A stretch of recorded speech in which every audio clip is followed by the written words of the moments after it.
So we've had a very hectic spring here on the farm. So it started out about 4 o'clock in the morning on a Saturday. A neighbor was knocking on our door, woke us up at our house. We came out to see what was going on. He was letting us know that the lineman came down and knocked on his door, woke him up, wanting to see if they can get in back here at the bank barn. So I got dressed, and when I went outside, he let me know, hey, just so you know, one of your barn roofs has blown off again. This is the same neighbor that let us know last year when the bank barn roof blew off. So I drove down here just dreading seeing what happened. I was assuming that probably the bank barn roof blew off again for some odd reason. I don't know why. I was just like, oh God, I got to deal with this again.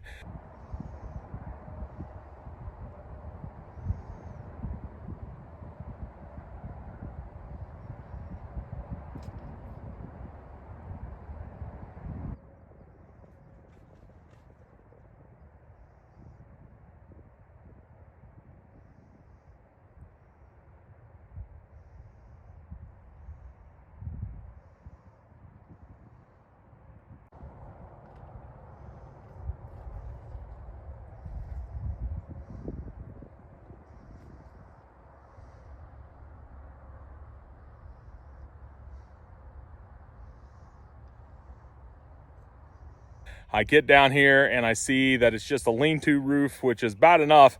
But when it blew off, it ended up going up and over the back of the building and actually cutting down the electric wire that runs back here to the bank barn, and also shutting off electric for all the houses on that line.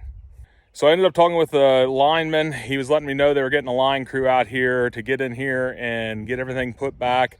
It actually broke off part of the pole, so that way the transformer piece was laying there on the ground. And then I needed to kind of keep the cows away from it. He got the electric turned back on, which then turned power back on all the way down to my house. So I just kind of hung out throughout the day, making sure the cows were away from all this downed wires and material here, and also out of the lineman's hair. That way they get their work done. And towards the end of the day, about 5 o'clock in the evening, we came back over to check on everything, and they were over here and they had one of their bucket trucks just buried over here because of the amount of rain that we've got. So I ran Rachel over and she grabbed a tractor. She came down, ended up having to pull them out just to get them out and back on the road because they still had a lot of other customers without power. Ended up getting that all taken care of, buttoned up, and just thought, okay, this is pretty bad.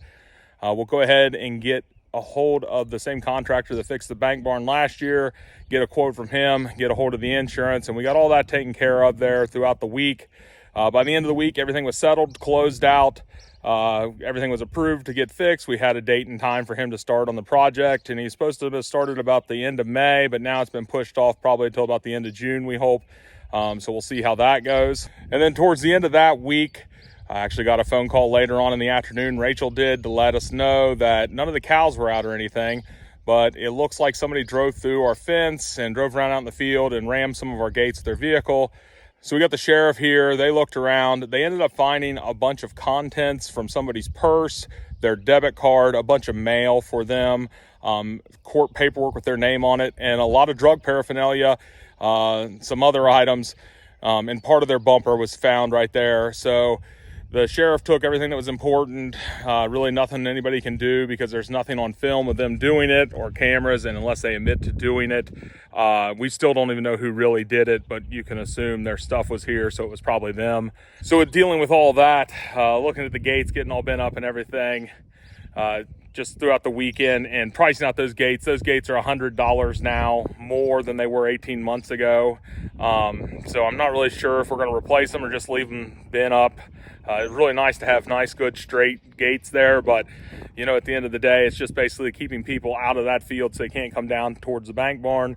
So we'll probably end up just leaving them there. And then that following weekend, ended up having another power outage where some weather knocked out a power line that was feeding our line. So I basically had to spend about 16 hours just checking on generators, making sure everything was staying plugged in and running with all of our freezers, just keeping an eye on that. So it was very hectic, just a lot of work, really not a lot of stuff I could film or that I really wanted to film. I wasn't in the mood to do any of that just because it was just so aggravating, or, you know, you just wrapped up in it. There's really nothing to say. And then to round it all out, we ended up losing our Ram Rusty. The vet came down. He would get better, be fine for about 4 or 5 days. While he's on medicine, we'd pull the medicine and taper him off of it. And as soon as we quit giving it to him, he'd go downhill further than he ever had before. Vet came out again, checked on more stuff. We came up with a new treatment plan. We tried that. Again, he got back better, seemed to be perfectly healthy, moving around. And then once we started tapering him off at the end of that cycle, he went downhill again. So we took a bunch of blood work and ended up taking all that on a Friday. They were going to send it up to Ohio State, I believe, on Monday morning, so we can get some results, see if we can figure out if anything else was wrong, that, you know, he just wasn't presenting, maybe something internally. The vet left, and about 9 o'clock that night, I went out to the barn, just check on everybody, and he had passed away. Rusty was a main part of our sheep flock. He was a great ram. He had superior genetics. We really liked the lamb crops we have gotten off of him. And this year, his lamb crop has been super. We've had great lambing rates out of the ewes that we had matched with him, and their lambs are growing great. So, you know, it's kind of disappointing, but we have actually contacted the farm that Rusty came from, talked to them. We're going to start selecting a new ram from there, probably for the 2023 breeding season. So we'll have lambs for 2024 there, Suffolk lambs again. You know, it's just something disheartening because there's really nothing you could do. Because once we ended up getting the blood work back the following week, it turned out just all negative, nothing wrong really that they could find. So it's just disheartening. But you know, he lived 3 years here for us. He did a great job while he was here, and now we'll have to select a new one, and we hope we get one that has been as good as him, if not better. And then to wrap it all up, we started the final group of ewes lambing. They ended up going through the whole group. Everybody had a good lambing percentage. With this last group, good big lambs, really all unassisted, which what we'd like to see, because this was basically our strictly commercial group of Suffolk sheep. These lambs will get super big, and that's what we really want out of this group, and that's kind of why these ewes are all a little bit bigger than the rest. We match them up with that ram bird of ours, who is a fast grower. His lambs grow super fast. They're big boned and just big bodied. And so everything seems to look really good with this group of lambs. Like I said, it's just been really hectic around here with work schedules and all the stuff going on around the farm, that I had some film and some videos of stuff that, you know, I wish I was able to film more with all this going on, but, you know, it just kind of cut short, or I just wasn't in the mood to film it, because and since all these events have gone on, I filmed a lot more stuff. I'm putting those vlogs together right now. I'm hoping to get back on a regular schedule, filming stuff like I have been here recently. So I'm hoping, you know, things improve around here. I'm really excited to get this lean-to cleaned up and selected a new ram, and just basically seeing how the rest of the year goes here on the farm. Looking forward to it all, and the start of farmers market season here for the summer. We'll be really busy with that. Well, that'll wrap up this update. Thanks for watching.